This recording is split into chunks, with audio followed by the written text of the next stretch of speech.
Welcome to Recent Word. Well, we're back again. Man.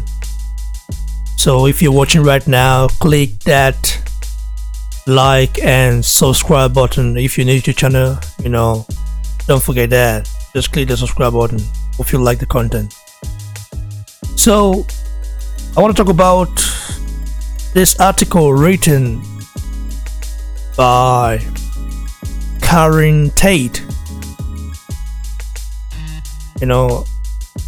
This article was written about Efe Ajagba,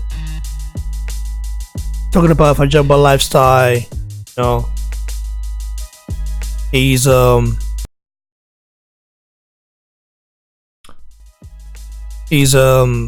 his life story, and a little biography of him, understand. So just gonna have to break it down. Let me go straight right now where you guys can see it. The name of the article is Inside the Mind of Efe Ajagba. So I'm gonna break it down. I bet I'm gonna be patient. I'm gonna put this thing for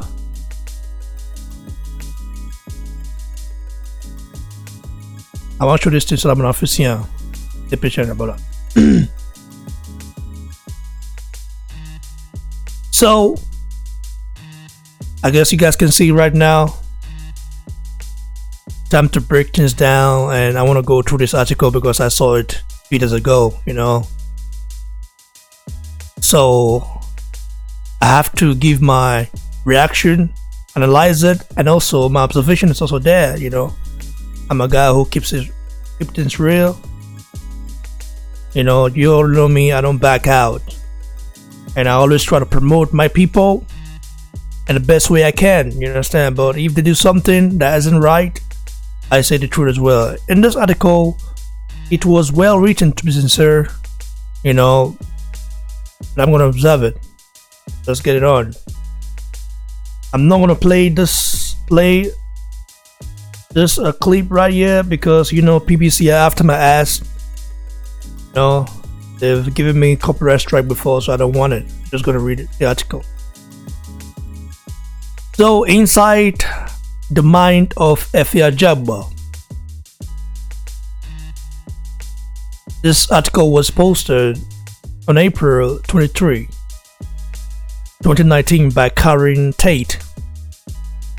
So he says, the undefeated heavyweight prospect is a man of many talents, but boxing is still paramount as he returns to the ring Saturday night on Showtime. Alright, and then say Houston, Texas is a far cry from Ughelli, a town in southwestern Nigeria. No one knows that better than heavyweight prospect Efe the one and only Ajagba. And he says Ajagba is set to return to the ring this Saturday, April 27th, against Michael Valish. That's tonight. At the Cosmopolitan of Las Vegas, the bar will open the televised portion of the Robert Easter Jr. Renses Barthélemy main event on Showtime. It says Ajagba has come a long way, literally and figuratively. He immigrated from Nigeria to the United States in 2017, settling in Houston after turning pro. So Ajagba has something to say, I gotta read it, man, give my reaction. So you can see Ajagba said, you can't compare Nigeria with America. In Nigeria, there aren't many jobs, so many people are suffering. In America, people have more opportunities. I have to react to that first statement from Ajagba before I proceed. This video might be long, you understand, because I'm gonna break things down smooth, slow and steady. So Ajagba says you can't compare Nigeria to America. Well, America is a much more bigger country and an industrious nation. You know, America is a developed, more developed nation, that's for sure. I know that. But America isn't a place I would like to live in.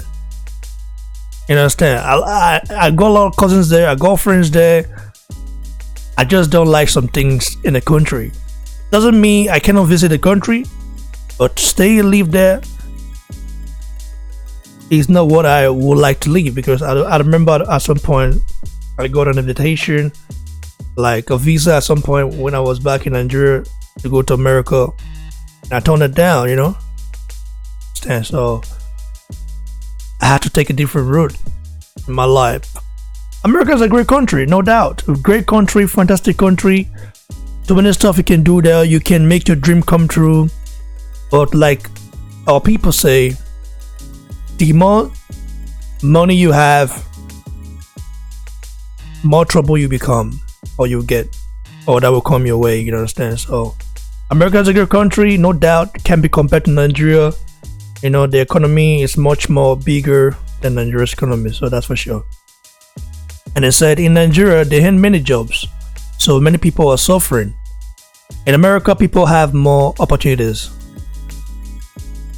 Him saying that in Nigeria they have many jobs, that can be argued, because it all depends on where you live in Nigeria and how you grew up. You understand? And also in America, people are suffering. In America, there are many people who are homeless. It's hard to actually see an homeless Nigerian. You understand? I'm just telling you the truth. Like me growing up in the city of Benin. I don't know if you guys have heard about it. Some people might not. Some people have. If you're Nigerian, I think you know Benin City. I mean, none of our family members were homeless. Never. But when I came to the Western world, you understand, especially Europe, I saw a lot of homeless people. Some who are nationals of those countries. You understand? So in America, I don't want to start showing you guys some stuff now, but the suffering is just everywhere. It's everywhere. Anywhere you go, they're always suffering. So America is not a gold mine. So, and he says that people have more opportunities in America. That's true. I have to say that, because you look at the economy alone, you know, the connection that there is in America. Of course, they should have more opportunities there. You know, it said. Then it goes. The article goes further. The guy says the international fathers who move to Nigeria, the choice of where to live is typically decided by the location of their head coach gym. Efe is no obsession. Houston is home to elite boxing coach Ronnie Sheets, who operates out of the Place Boxing Gym. And Efe Ajagba had things to say about Ronnie Sheets as a trainer. So he says, I think of Ronnie Sheets as my dad. I've been living in America for 2 years this June. When I first came to America, Ronnie would take me out to eat and things like that. We're always laughing, having a good time in the gym. He just makes everything go smooth. This is Ajagba and Ronnie Sheets now. You know, I have to play this clip first before I give my thoughts.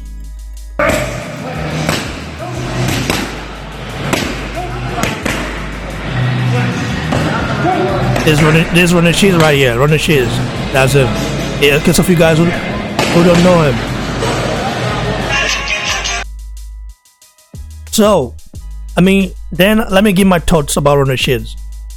Ronnie Sheets, I don't know him personally, but I've heard good stuff about him. You know, I heard people say that he's a very nice person. You know, and or a father to call his trainer a dad. I think that person might have done a lot of stuff for him and means a lot to him. So kudos to Ronnie Sheets for taking care of the Nigerian Nightmare. And then Shades is a distinguished veteran of the sport, having fought as a pro from 1980 to 1988, following an impressive amateur career. Over the years, Shades has worked with some of the top fighters in boxing, including Evan Holyfield, partner Whittaker, and Mike Tyson. In addition to Ajagba, Shades currently trains Jamal Charlo and Cuban sensation Erislandy Lara and Guillermo Ringadao. Yeah, I know Ringadao. Ringadao is a very, very excellent fighter. I remember when he fought Lomachenko, we actually thought he was going to win that fight because he's got some deadly skis, but Lomachenko was just too much for the guy. And Lomachenko is one of the best in the game, best in the game. You could usually say this guy tops the pound for pound list, you know what I mean? So I have to say that. I know Jamal Charlo, they're like twins, right? Jamal Charlo and Jamal Charlo. I cannot pronounce their names that well. Jamal or Jamal. So Ronnie Shields is a very good trainer, said Ajagba. He's trained so many heavyweights, so many good fighters in general. That's nice. That's true. He's trained Mike Tyson. I know that. Evan Holyfield, that for sure. Ronnie Shields is not a bad trainer. He's a very good trainer. So continues. The sport Ajagba originally participated in was soccer, but he left it to pursue boxing 8 years ago. Ajagba went to the gym and trained following long days of working in a bakery to earn money for his family. He won a gold medal at the African Games and a bronze at the 2014 Commonwealth Games. That win earned Ajagba a spot on the 2016 Nigeria Olympic squad. Thanks to his amateur experience, Efe has always strived to hone his technical abilities rather than relying solely on his power or size. Now on the sheets, tooth leg, Ajagba continues to do so, perfecting the fundamentals. Only 9 bouts into his career, he has demonstrated an educated jab as well as variety of punches that he throws with unpredictable timing. I have to say that's true. You know what I mean? Ajagba isn't the guy that relies on his power. He tries to do the right things and always try to work on his jab. Like this article says, I think that's the fact. Ajagba is a guy that tries to perfect his jab, and he wants to be unpredictable. I've seen so many improvements, in Ajagba, and I have to give props to Ronnie Shields. Ronnie Shields is an excellent fighter. He's an excellent trainer. You know what I mean? So he's a guy who trained Evan Holyfield, Mike Tyson, currently trains Guillermo Ringadao. So I'm seeing improvement in Ajagba. I have to say the truth. Ajagba continues. Back in the day, I didn't have a great jab, Efe said. Ronnie has taught me how to use the jab properly and helped me make it special. He taught me to make use of my height. I'm 6'6", so I have good range. My jab is very strong, and when I use it, my opponent gets very confused. He doesn't know where the punches are coming from. That's actually right. We saw that during the fight against Amir Mansour. He actually showed me some things that he hasn't really done before. I thought Ajagba was just gonna go in there and knock Amir Mansour out, and try, power him over, and try push him around, maybe bully him around. But Ajagba went in there with a very smart, tactic, knowing that he doesn't have to rush. He took his time, set up his right hand, his jab, and eventually got Amir Mansour out there last. Very nice from Ajagba, I have to say so. I see improvement in him. Part of what makes Ajagba's skill set different from many modern heavyweights, however, is the fact that he doesn't just use a jab and a right hand. His hooks and uppercuts are devastating, not only because of Ajagba's power, but because he throws them at the right time. Ajagba likes to set traps for his opponent, creating openings that enable his shots to land with more impact. This is a perfect breakdown, of Ajagba's skill set. This guy is totally right. I don't have any dispute. I don't have to dispute this stuff or this claim from this guy Karen Tate that wrote this article. And I have no dispute. Because this is a very good breakdown of Ajagba's style and skill set. So he has so many different skill sets. He don't just use a jab and the right hand. He's got some deadly hooks and uppercuts, which are very devastating. So Ajagba has a lot to learn still, and it's still improving. Still improving. I understand. Like I always say, when I see someone do good, I always say, Ajagba now a man. So we not just they hit on like that, or you toss it because they give Joshua respect. You understand? But we need to make an announcement. Baba need to respect all Nigerian bosses. All. That's my fight and my. I don't want to speak German right now, but there are some things I've forgotten in English because German just get into my head right now, man.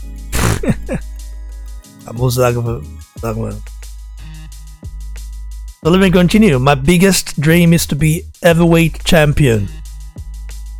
That's what I'm training for. It will change my life.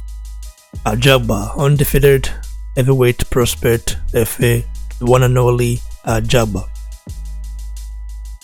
His biggest dream is to be an heavyweight champion, to become an heavyweight champion. He said that's what he's training for. I think he can be an heavyweight champion. I don't know when. He says that in 2 years' time he will do some stuff. In 2 years' time it will be possible. I don't think so, man. In 2 years' time, Ajagba was to be Ajagba. Then we get to the contender status, but I don't think he will become a champion in 2 years' time, man. Too many stuff going on right now. Too many politics in boxing, and yeah, we all know how all this stuff is, man. Crazy. Ajagba continues. The key to the uppercut is the position of the opponent. When somebody is trying to block the jab, I like to use the jab and then hook to get around their guard. If the opponent starts to bring his face down, I like to use the uppercut. That's very interesting, guys. There's a breakdown of Ajagba's statement. So it continues. Ajagba is honest about his mindset on fight night as he works the ring. Some boxers say they are perfectly calm before a match, but Ajagba isn't buying it. So Ajagba has something to say about that. Ajagba says, every fighter is nervous when they walk to the ring. When I step into the ring, I don't get intimidated by this man because I concentrate on what I'm going to do. Because I trained for the fight. I'm well prepared. That's the only thing that can take your nerves away. So, I like the mindset from Ajagba. He's saying that before he goes in the ring, he's well prepared. He knows what's coming. You know what I'm saying? So he has to concentrate and don't get intimidated by any man or by his opponent, man. That's interesting. Outside the ring, Ajagba maintains a strong bond with his family back in Nigeria. Ajagba talks about his family, you understand? So let's see what he has to say. I have family back home. My parents, my 2 younger sisters, and my older brother. So I'm the youngest boy. They are super happy about my performances and how I've been knocking people out. I talk to all of them a lot. My coach back home who taught me to box, my family, everyone back home. You know, I like what he's saying. You understand? He's saying that, well, he talks to his family. You know, that's logical, right? It's logical for him to talk to your family back home. But him talking to his first boxing coach, that's interesting in my opinion. That actually tells me that Ajagba is a person who doesn't forget where he comes from. But he should stop, talking shit about Nigeria, you understand? Bros, I beg. Not rubbish about Nigeria again. Understand? Family are back home now. Anything you say can affect them. You understand? So, say to trace people from Nigeria it's easy. You understand? So Nigerians should be smarter than that. And Nigerians, we like it when you are being real.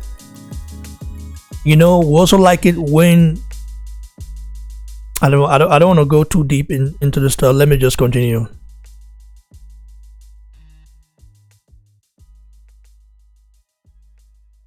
So he added, they will come to America to watch me fight when I fight for a title. So he said that his family will come to America. We'll go to America to watch him fight when he fight for a title. This is a very huge hint.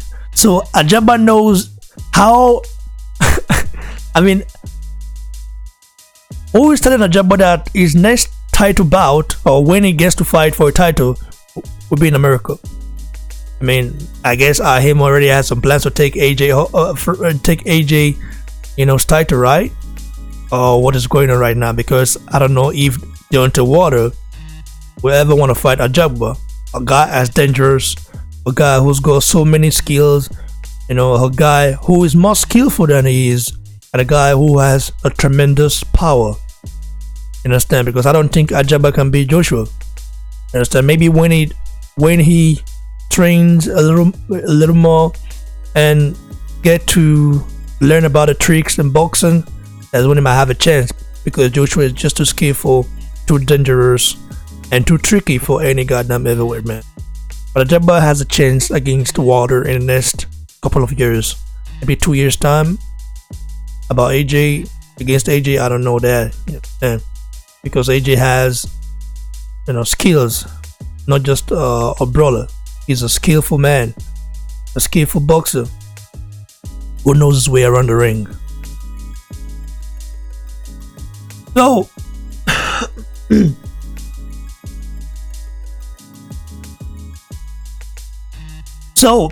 the article continues. Since moving to the United States, Ajagba has traveled to several cities for his fights. His favorite so far may be what one would expect. Ajagba has something to say about what he likes, what cities his favorite in America. He says, I love Houston. It's the best place for me to train. I know a lot of people like New York, but he's very busy. So many people and everybody walks everywhere in Houston. There isn't a lot of working. Everybody has their own car, and there are lots of Nigerians living here. That's true. Everybody has their own car. But Ajagba don't actually have a car. Ajagba still uses his old bicycle. You know what I mean? So I think his promoter Richard Schaefer should try to do something about it. You understand? Try to do something about it, man. Because if you don't do something about it, it's crazy. Like Ajagba still don't have a car or a driver. I don't know if he knows how to drive, but he should have a car by now, or a driver who drives him around.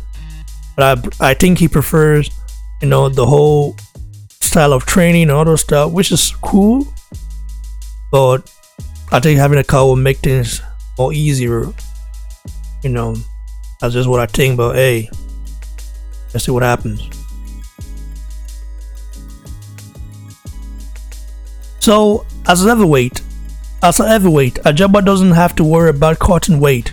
He has the luxury of eating what he likes, within reason. My favorite food is Nigerian food. When I was in Nigeria, I didn't know how to cook. My mom and my sisters cooked. I was training, so when I came home, they knew how hard I've been working and would want me to rest, not to cook. When I came to America, I had to learn how to cook, so I cook my own Nigerian food now. But once in a while, I will go out and eat American food. I can relate to this. I remember when I was back home. It's not. I know a lot of Nigerian guys who can cook. I myself I can cook now, but back home, I didn't know how to cook because you've got women who doesn't. Your sister's there, your mom is there. So it's just like I don't know. I don't want to be a little bit sexist here, but in Nigeria, women actually cook. Understand? Your mom, your sister, stuff like that. But hey, that's just how it is, man. So I can relate to what he had to say because after I came to Europe, I had to learn how to cook myself. Because my aunt and my sister were gonna cook for me, I had to do it myself. Except you have a girlfriend, for example, a Nigerian girlfriend, or you're a guy who is non-selective. For me, I eat every food: German food, Spanish food, Dutch food, Indian food, every food that tastes good. I hate it. Nigerian food, but my favorite dish is definitely pounded yam and egusi soup. You know what I mean? Not jollof rice. You understand? Pounded yam and egusi soup, correct egusi soup, man. You say me, you will work and well. If you mean so. I love in Chinese.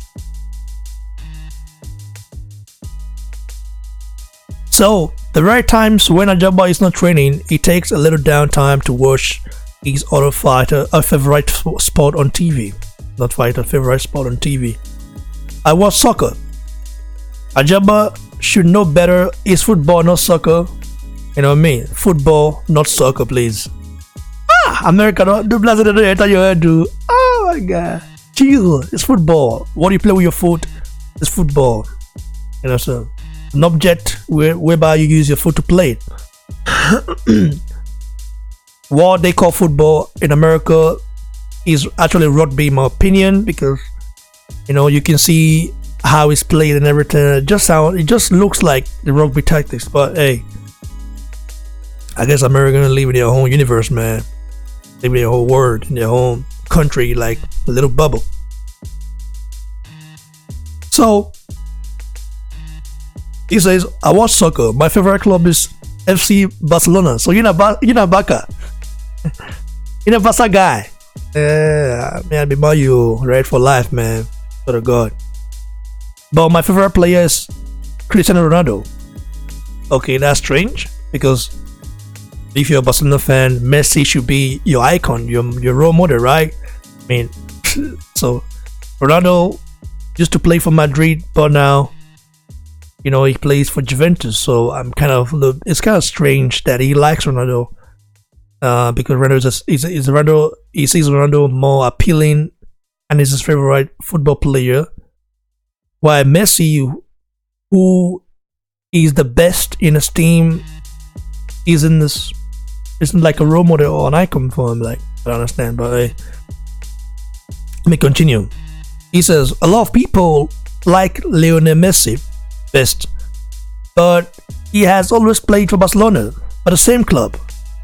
Ronaldo has played for different clubs. That's why he's my favorite player. It's not like I don't like Messi. I love him too. But Ronaldo has gone from club to club, and that has shown how good he is. So this guy tells him, Ronaldo better pass Messi. Oh boy! if Messi fans catch him, man. If Messi fans catch him, oh my god, man. Let me tell you guys something, a little story, about Messi and Ronaldo. For those of you guys who live in America and don't really know much about soccer, or whatever you call it, we always have debate about Joshua and Water. Who's the best? Who is better? Whose resume is better? That's how football fans, always have debate about Ronaldo and Messi. Some people believe Messi, he's better than Ronaldo. And some people believe Ronaldo is better than Messi. In my opinion, personal opinion, I like Ronaldo more because Ronaldo has proved himself in different clubs and different countries. Messi is a phenomenal player, no doubt about it, but Ronaldo has actually proved himself more by going to two different countries and trying to challenge himself, going to different clubs. He came to Manchester United, and did very well. Although we lost him, but hey, that's past, man.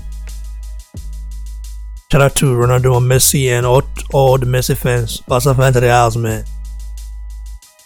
I love in Chinese.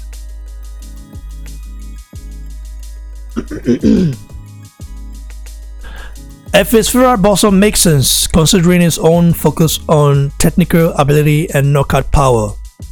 So Efe want to give his thought about his favorite boxer who he thinks is the best and other stuff. Well, let's see what he has to say, man. Back in the day, my favorite boxer was Lennox Lewis. But right now, my favorite boxer is myself. Oh man, I love in Japanese. Man, interesting, man. So he used to be a very huge fan of Lennox Lewis.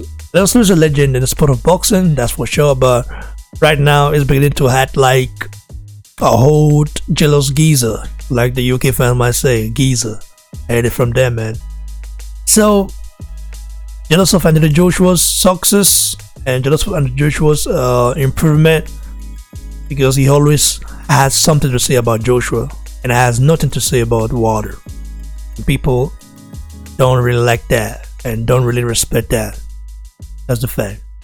And Ajagba saying that was his favorite boxer, which is nice. Now his favorite boxer is himself, which is also nice and reasonable, man. You gotta believe yourself that you can do things, man, that you can actually achieve and become the best. You have to believe in yourself, and I can relate to that logic. Look into the future. The 25-year-old is clear regarding his goals. My biggest dream is to be heavyweight champion. That's what I'm training for. It will change my life every day. I don't miss any training, and I think about that championship. That's how you get somewhere. When I start making a lot of money, I want to help other boxers from Nigeria to come to America, to box in America. In Nigeria, it's very difficult. As far as a message for the fans ahead of his fight on 27th of April, which is tonight, Efe left. They have to wish me good luck. Well, I'm wishing you good luck. BBC is wishing you good luck now. So hopefully you do well. Hopefully you beat Michael Valic. But the German machine is very dangerous. You've got to walk your ass off and make sure you use your tactics to beat him. So him saying that his biggest dream is to become an heavyweight champion, saying that's what he's been training for. That's why he wakes up every morning and don't try to miss training, always training, working on himself, trying to improve as a fighter. I can actually totally respect that. I respect that for sure.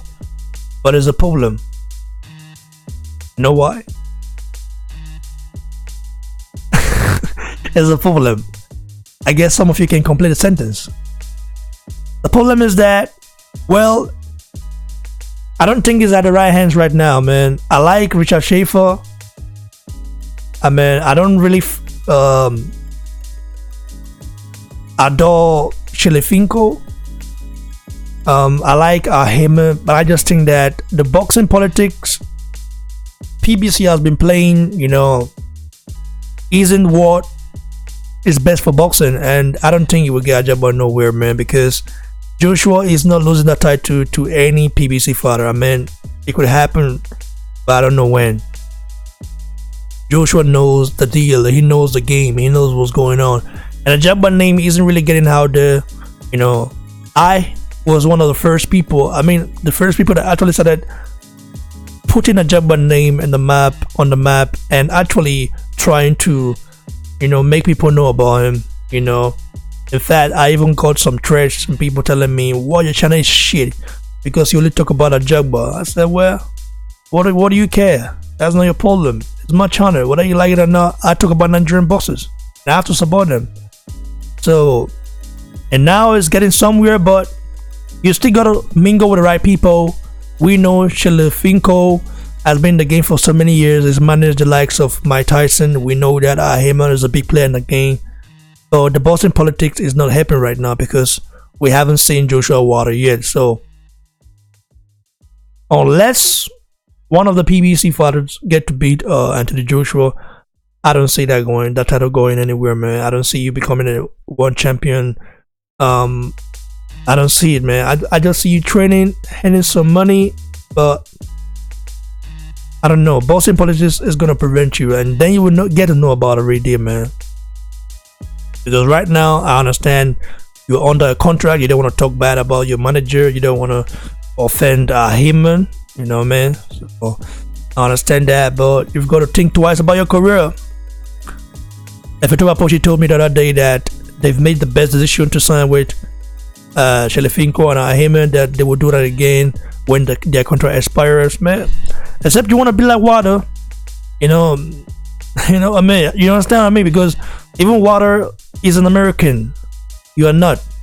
It's a different ball game, man. Americans are not going to support you. You know, Ike Ibiabuchi is one of the best boxers that's ever come out of Nigeria. You know what I'm saying?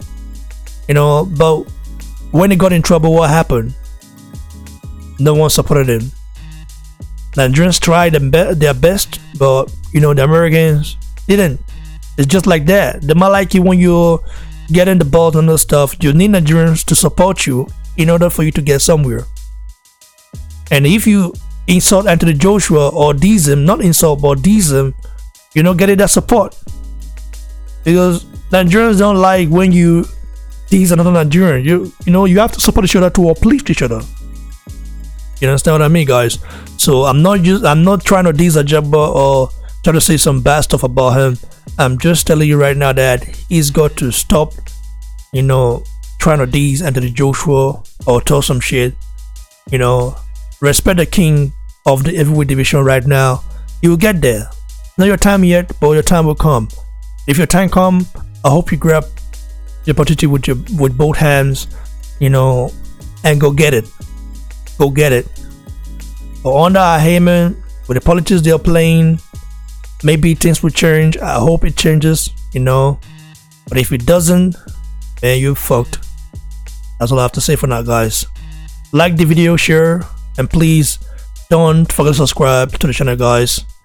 And by the way, go follow me on Instagram at Boxing Blog Center. Go follow me on Instagram, guys, at Boxing Blog Center.